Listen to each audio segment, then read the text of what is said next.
Yeah, it certainly is, Paula. The voice of one of the boys pleading with his father, Chad Dorman, before he shot him and his two brothers. The screaming from the mother of those boys after her husband systematically executed each one of them. I literally signaled to the prosecutor to stop playing the recording. We at Local 12 have determined that there is no journalistic value in rebroadcasting these horrific calls, but we will bring you a bit of what the prosecutor shared this afternoon. Laura takes the phone out to call 911 to get some help there for Chad, who she believes is about to kill himself. He grabs her phone, throws it across the room, and tells her it's too late. He's not going to kill himself. It is too late to save those boys. Prosecutor Mark Ticovey laying out the days, hours, and minutes before Chad Dorman took a rifle and executed his three boys, 3-year-old Chase, 4-year-old Hunter, and 7-year-old Clayton.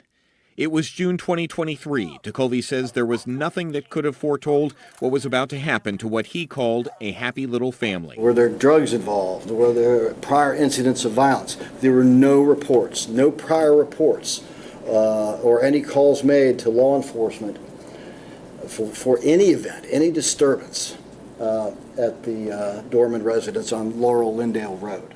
Ticovey showed how Dorman went to a Kroger the morning of the murders, stood at the little clinic, but left before speaking to anyone. He went home, had lunch with his family, and told his wife this would likely be the last good meal he would have.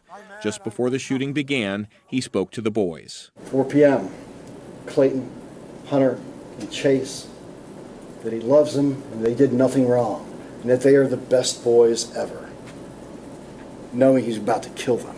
Chief Assistant Prosecutor Laura Barron Allen described a phone call Dorman made to his brother from jail 12 days after the murder. So within 2 weeks, he's comparing himself to Hitler and saying, he's as big as Hitler. He is internationally known. Look at me. On Friday, Dorman agreed to drop his not guilty by reason of insanity plea and plead guilty to the 3 murders in exchange for the prosecutor taking off the table the death penalty.